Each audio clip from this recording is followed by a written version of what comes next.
A comment from one of you in my videos triggered a topic that I have been meaning to speak about for quite some time, and that is whether we can cure narcissism. This channel is Meditation Amsterdam. My name is Pablo, and today I want to elaborate on why we need to learn how to cure narcissism if we want to survive as a species, and how we may be able to do so. As to the why, I think it has become quite well known that in our times, being a narcissist might be a perfectly acceptable tactic or adaptation for survival. It is not only almost inevitable to grow up with trauma, but it is also proven that if you are inclined towards traits of less empathy, you will likely be better at playing the worldly game of power, status, and acquisition.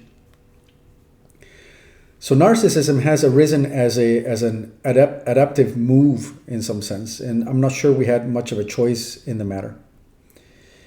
There is a discovery that evolutionary biologists made in which they give it a name, carcinization, if I'm not mistaken.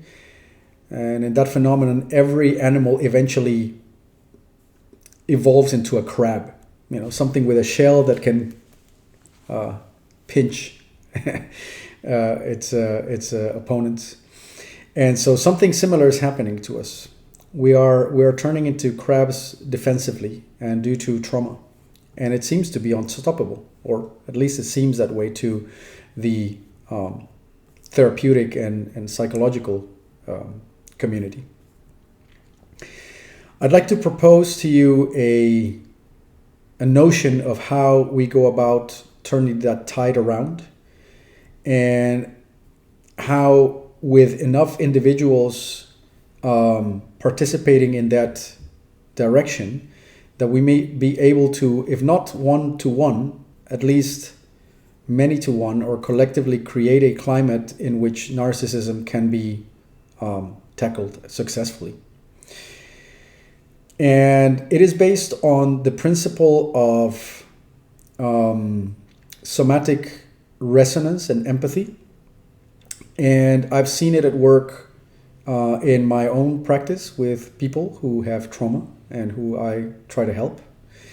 It works very effectively, and I believe that if taken far enough, it can be applied to essentially any individual. But with a narcissist, it would require rather high level of skill, and not just hard or soft skill, but actual spiritual development. You see, the tool, if we want to call it that for shorthand, of empathetic resonance is inbuilt in most of us. We learn to feel along with the other.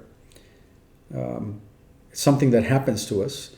And if you are highly empathic or I would say sensitive, then you can probably feel that much more presently than others. You can resonate with someone else's feelings to a very, very high degree. Now, most of the time, this is a bloody problem and an inconvenience, because as I've mentioned in other videos, being highly sensitive means that you imbibe a lot of other people's feelings.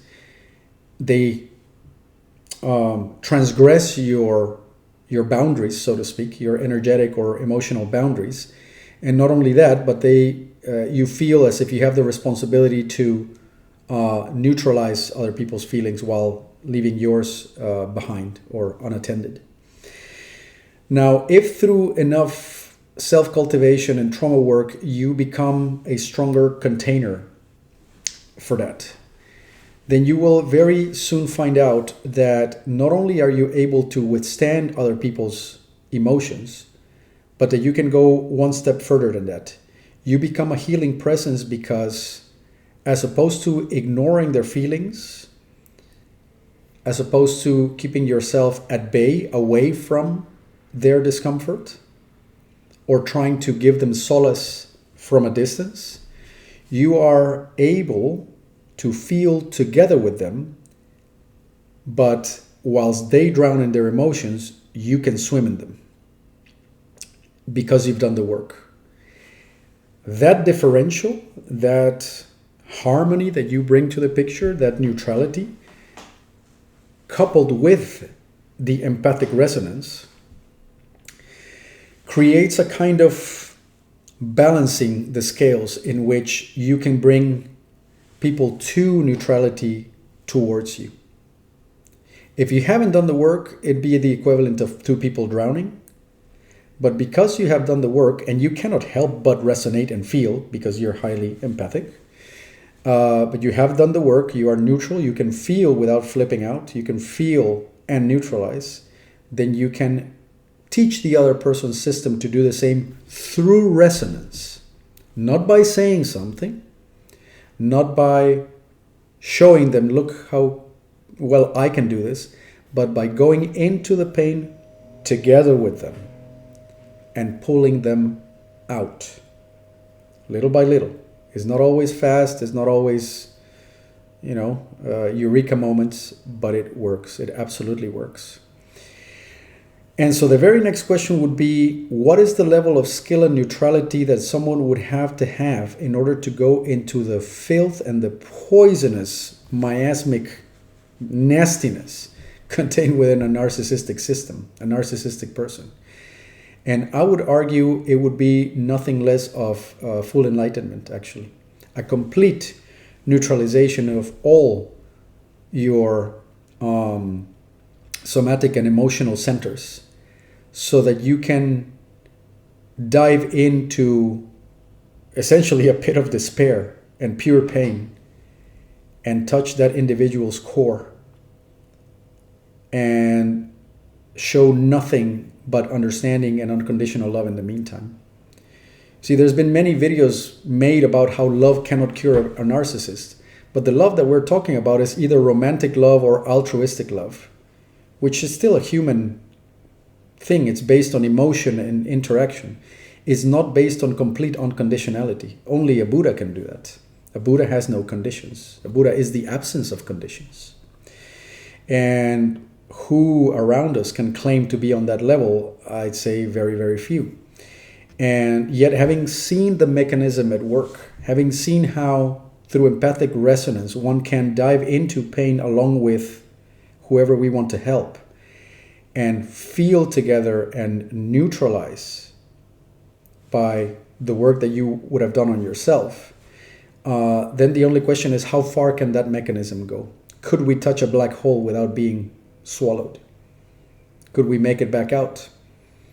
Or as Maverick says in the movie, and bring them safely back home, right? And I would argue that the answer is yes, but it is an exceptionally tall order. And it is the very calling that we have, if we are doing the work, to become that neutralizing and harmonizing agent in our environment. Because if not, I think everything's going to go to hell in a handbasket. We will become crabs, the lot of us. And I don't think we can allow that to happen if we want to even survive as a race, as a matter of fact. And so it also brings a very interesting angle when you're doing your own shadow work and all that pain is coming through. And it's the notion that you are not really only doing it for yourself. And in fact, your own comfort starts to take a sort of second line of focus in this whole thing, because you come to understand that any pain that you neutralize and tackle and swallow up and die to in yourself is pain that you can die to in others, and therefore you become something else altogether. You become a force in the world that is a force for change without having to be forceful. Pointing at my previous video about activism and grand schemes of how to change the world. So sharing that for whatever it's worth. I don't know if that mechanism works on a full blast narcissist. I've never tried it, and I won't try it until I feel bloody good and ready to do so, because otherwise it's akin to suicide, right? You would go into parts of yourself that you are unprepared to feel and face, and they will bring them up. And it is almost as if they are poking to see if you are the real deal, because that's what they need. They need the unconditional love that their parents couldn't bring at some point in time. And they will poke and poke and poke until the real article shows up. And if we can become that, I think we have a chance of doing something very, very interesting, as a matter of fact. And it's, I don't know if it's something to aspire to, but it's definitely an interesting thought that I wanted to share in this video. And I'd be interested in your thoughts about the topic. So, feel free to share them in the comment section. And as usual, if you think that this is content that might benefit others, then your liking, sharing, and subscribing makes the channel more visible. Very, very motivating to me as well. And I'll be back with more videos pretty soon. Until then, cheerio. Bye-bye.